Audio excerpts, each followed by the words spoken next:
जिस तरह किसी नदी की धार धीरे धीरे सागर की ओर बहती है, उसी तरह तुलसीदास की यह रचना हमें एक ऐसे संवाद की ओर ले जाती है जो केवल शब्दों का आदान प्रदान नहीं है, बल्कि आत्मसम्मान, मर्यादा, विनम्रता और वीरता की ऊंचाई को दर्शाने वाला एक ऐतिहासिक क्षण है, जिसमें तीन महान व्यक्तित्व भगवान श्री राम, उनके भ्राता लक्ष्मण और तपस्वी ब्राह्मण वीर परशुराम आमने सामने होते हैं।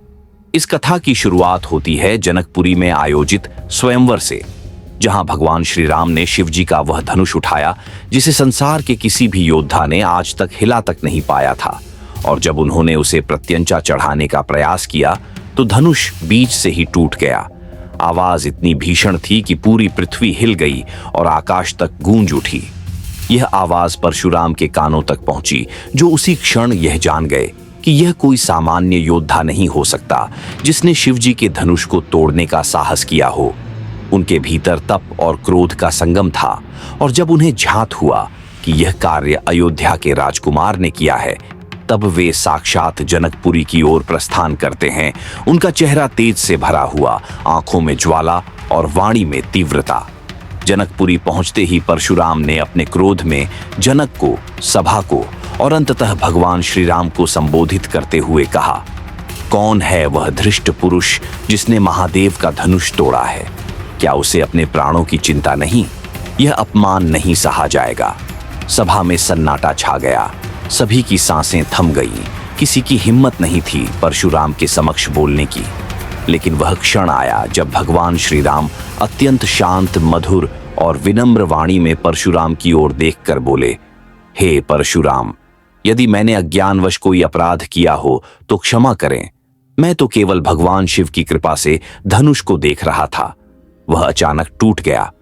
मैं आपका अपराधी नहीं हूं। श्री राम की वाणी में नम्रता थी, परंतु आत्मसम्मान भी। परशुराम इस उत्तर से संतुष्ट नहीं हुए। उन्होंने इसे व्यंग्य समझा और क्रोध से तप्त हो उठे। बोले, अरे राजकुमार, यदि तू वीर है तो मेरा यह परशु उठाकर दिखा, तब जानूं तुझ में सामर्थ्य है या नहीं। सभा में तनाव और भी गहरा हो गया। परशुराम के मुख से ज्वाला निकल रही थी, और तभी लक्ष्मण ने आगे बढ़कर व्यंग्य से कहा, हे मुनिवर, यह तो बड़ा सौभाग्य है कि आपके क्रोध का पात्र हम बने। हमें तो अपने भाग्य पर गर्व हो रहा है कि हम इस समय अपशब्द सुन पा रहे हैं। आप इतने क्रोधित हैं जैसे आपने स्वयं वह धनुष अपने हाथों से बनवाया हो। लक्ष्मण का यह उत्तर तीखा था, उसमें व्यंग्य था और वीरता भी, पर राम ने संकेत किया कि उन्हें शांत रहें।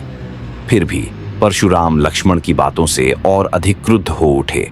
उन्होंने अपना परशु जमीन में गाड़ दिया और राम से कहा कि यदि वे स्वयं को योग्य मानते हैं तो मेरा धनुष ले और प्रत्यंचा चढ़ाकर दिखाएं।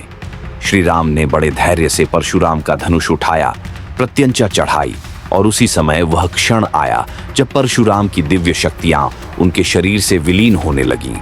उन्होंने देखा कि जिनके सामने वे खड़े हैं वे कोई साधारण राजकुमार नहीं, स्वयं भगवान विष्णु के अवतार हैं।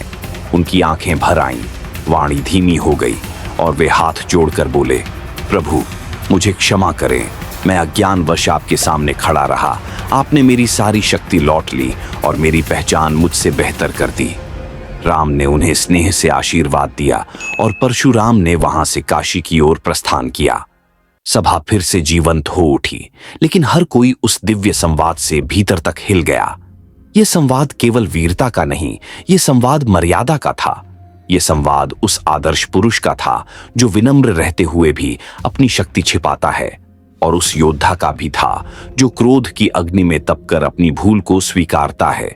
लक्ष्मण का व्यंग्य भी कोई बालकपन नहीं था, वह अपने भाई की गरिमा की रक्षा का साहसिक प्रयत्न था। राम का संयम और उत्तरदाता के रूप में विनम्रता इस पूरे संवाद की आत्मा थी। परशुराम जो स्वयं विष्णु के छठे अवतार थे, राम में उसी आत्मा को पहचानकर विनत हो गए।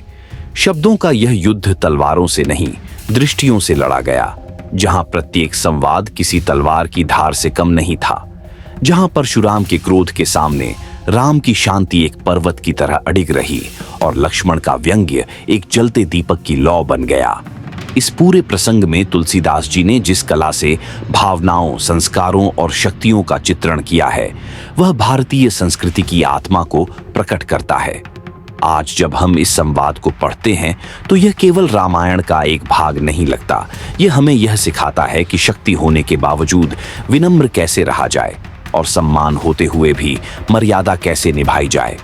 इस संवाद में यह सीख छिपी है कि क्रोध के आगे संयम और तप के आगे समर्पण ही सच्चा बल है।